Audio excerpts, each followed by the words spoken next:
Hello, what you just saw was my Kingdom Hearts UI project in Minecraft. It uses a resource pack for all the textures and sounds, and a data pack for the commands that do everything else. So let's take a bit of a closer look at how it works and leave behind creepy, disturbing voxel Sora.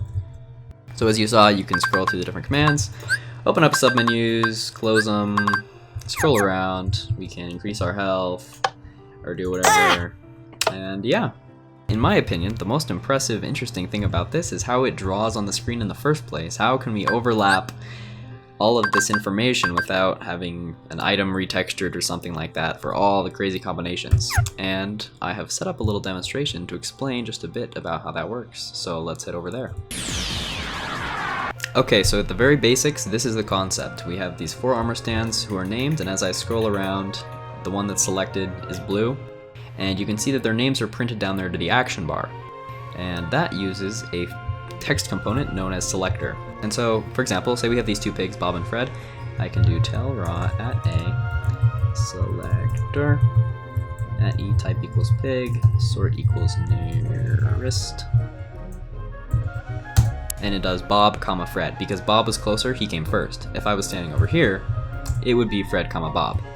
And so the order is important, and we can just print those names out to the action bar, and that's exactly what this thing is doing. It's starting at the left and printing out the names of these 4 armor stands to the action bar. So if the blue one is on the right, his name ends up on the right in the action bar. So that is essentially the concept, but obviously there's a huge flaw here compared to what I just showed you, and the main thing is that these squares are not UI slots, and there's only 4 options. So 1.13 has a new, little-known feature that you can change fonts in an extremely powerful way. We can retexture individual characters to be full images. And so that is exactly what I did, and we have that demonstration set up over here.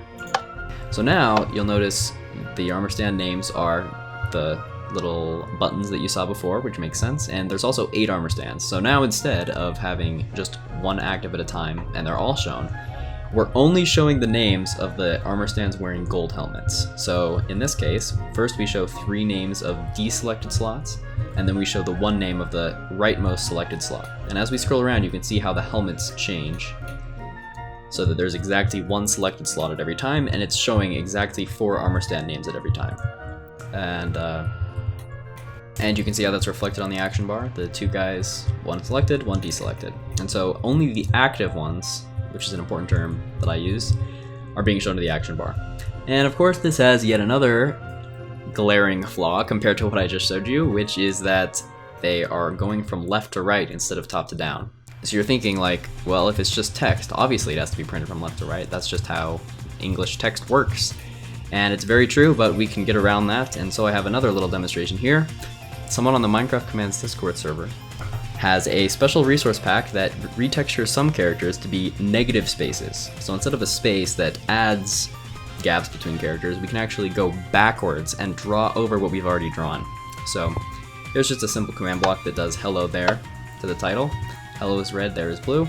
And now this one, we have a negative space. So this particular character has been retextured using a font to be a negative space. So now, when we do hello there is on top of hello. It goes backwards.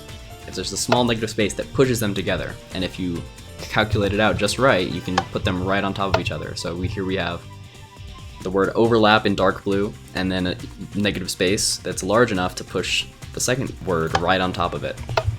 So that is the key concept that finally makes the rest of this stuff possible. So here's the last demonstration.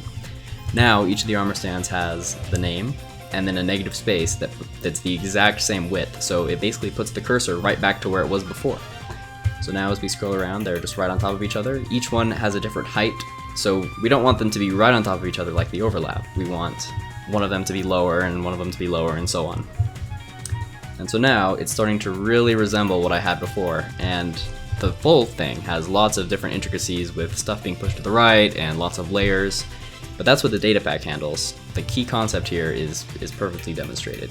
And so now we can kind of show you how I bring it all together in the final thing. So let's head over there. So all the ones on the left here are inactive, they're not being shown, but all the ones in the green area here are active, and their names are being shown to the action bar, and they each have a negative space after them. So as we scroll around, stuff becomes active, stuff becomes inactive. For example, right now, the items icon is visible, it's active, but the magic one is not. But if I switch to magic, they switch places, and other things switch places as well. The text, whether or not it's to the right or to the left, all the buttons, they switch around.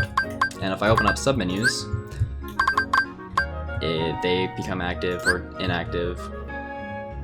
Stuff becomes gray if you have a submenu above it that's open, and that's just what the data pack does. It decides what should be active based on all kinds of context. What spells I have learned, or who's in the party, for example, or what items I have in my inventory.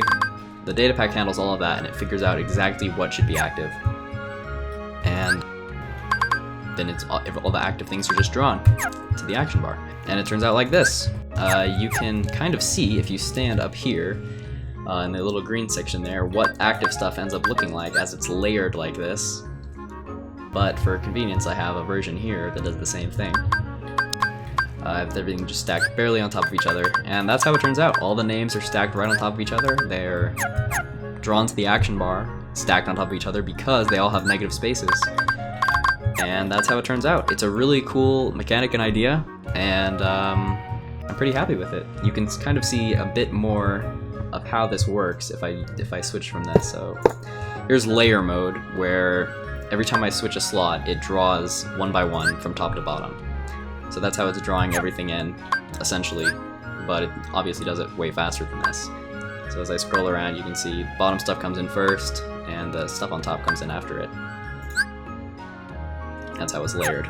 The layering is very important. If we randomize the layering, it just turns into this spam, where you could have the normal menu on top of the party submenu, where we don't want that. So that's why they're all drawn from the bottom up. And that is pretty much how it works. So that is it for my Kingdom Hearts UI in Minecraft. I've had a lot of fun working on this, and I think it's a pretty cool idea that a lot of maps could use for something interesting. The fonts for custom images and the negative spaces as well. Like I said, it's just text, so you could do this for anywhere the text shows up in the entire game, for item names or entity names or anything like that. You can do any kind of images stacked on top of each other. It looks pretty good. So, I hope you found something interesting about this. I might have this more fully developed in the future, but this is mostly just the UI, and this will hopefully bide me over until Kingdom Hearts 3 comes out. Thanks a bunch for watching, and see you later.